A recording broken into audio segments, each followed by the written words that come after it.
Good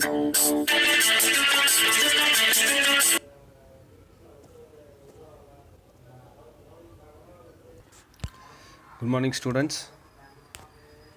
Today we are going to complete chapter 1 in 12th standard. The last topic we are going to see is the one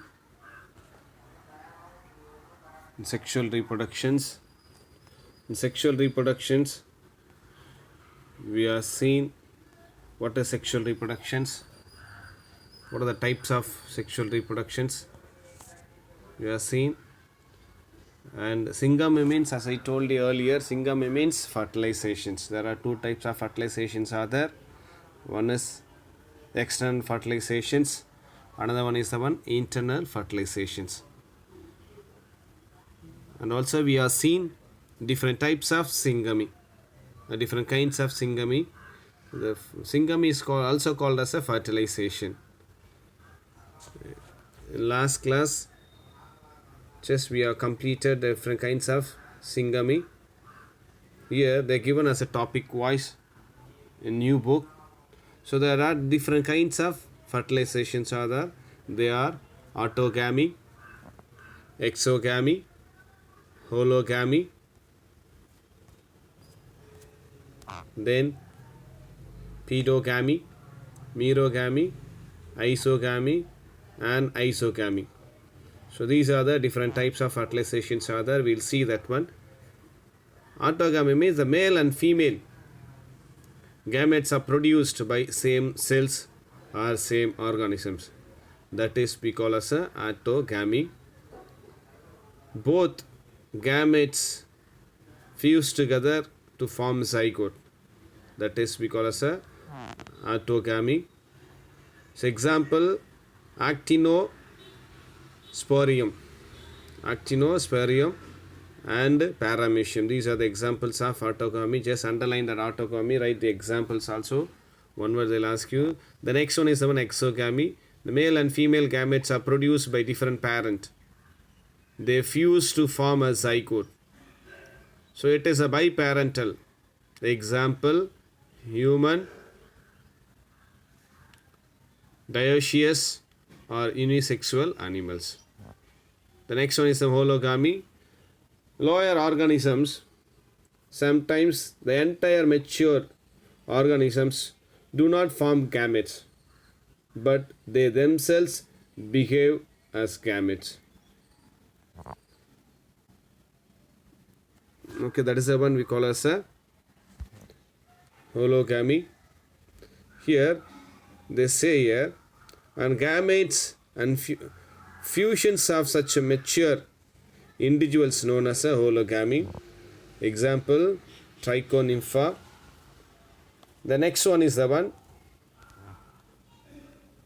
pedogamy.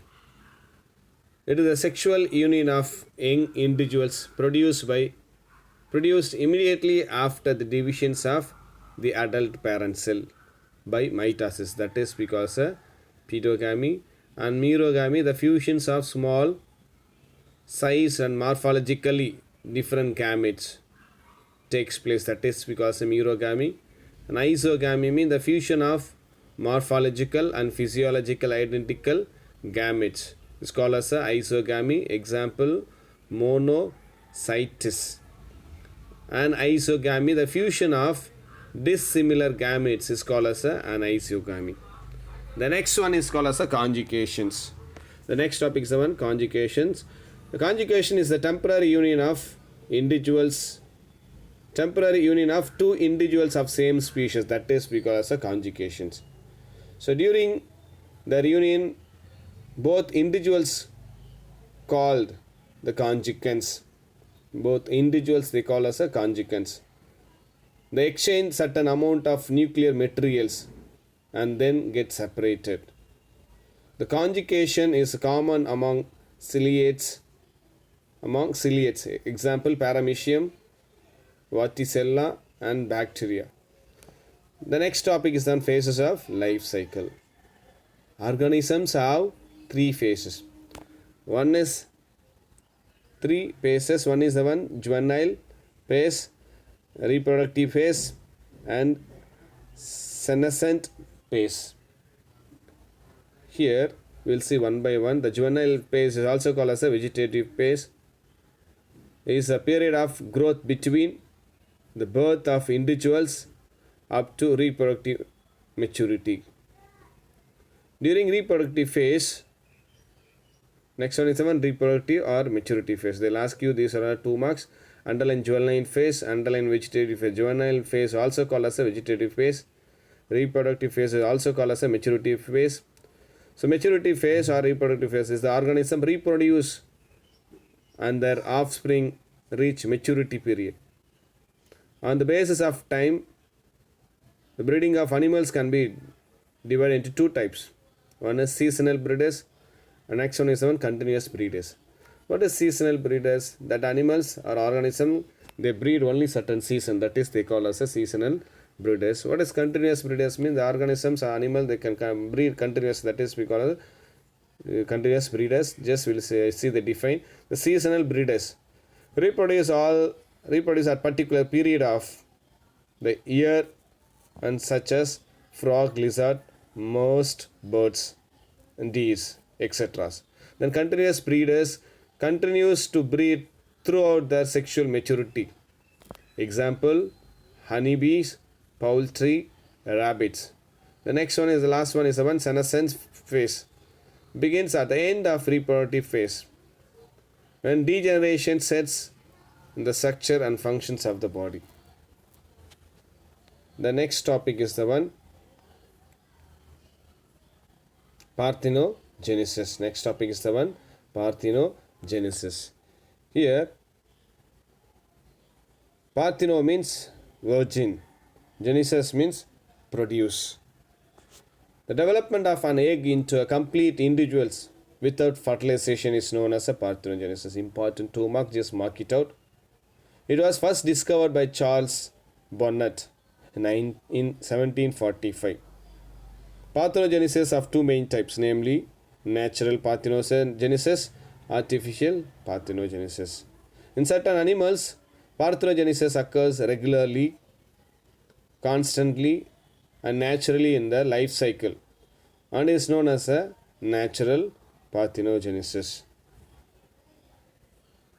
Here, natural parthenogenesis may be of 2 types. One is complete and another one is one incomplete. We'll see what is complete parthenogenesis. Complete parthenogenesis is the only form of reproductions in certain animals, and there is no biparental sexual reproductions. There are no male organisms and so much individuals are represented by female only. Then incomplete parthenogenesis is found in some animals which both sexual reproductions and parthenogenesis occurs. Example, honeybees. Fertilized eggs, that's zygotes, develop into queen and workers, whereas unfertilized eggs develop into drones, that is we call as a male. Then in pedogenetic parthenogenesis, or we can call as a pedogenesis, the larvae produce a new generations of larvae by parthenogenesis, that is because of pedogenesis or pedogenetic parthenogenesis. It occurs in the sporocytes and redia larva of the liver flukes. Underline the sporocytes and redia larva. Pedogenesis occurs in larval generations. It is also seen in the larva of some insects. Example, gallfly. In artificial parthenogenesis, the unfertilized egg, that is a ovum, is produced to develop into a complete individuals by physical or chemical stimuli. Example, annelid and sea urchin eggs. Here are some of the informations given the natural parthenogenesis, different types. Okay, Arignotoki. Repeat all. You can practice Arignotoki, then Thylotoki, then Amphitoki. We'll see what is Arignotoki. In this type, only males are produced by parthenogenesis. Example, honeybees. The next one, Tylotoki. In this type, only females are produced by parthenogenesis. Example, Solinobia. Then Amphitoki. In this type, parthenogenetic egg may develop into individuals of any sex. Example, Apis. So these are the natural parthenogenesis of different types. So up to this one, just we have completed chapter 1 fully in 12th standard. Chapter 1, reproduction in organisms, we have completed. Just go through. If you have any doubt, you can contact me through WhatsApp. If you go through today itself, whatever the questions, and just send through the WhatsApp, you just write in your classwork and send to my WhatsApp number. Okay. Today we are completed for chapter 1 fully. Just go through. Bye. Take care.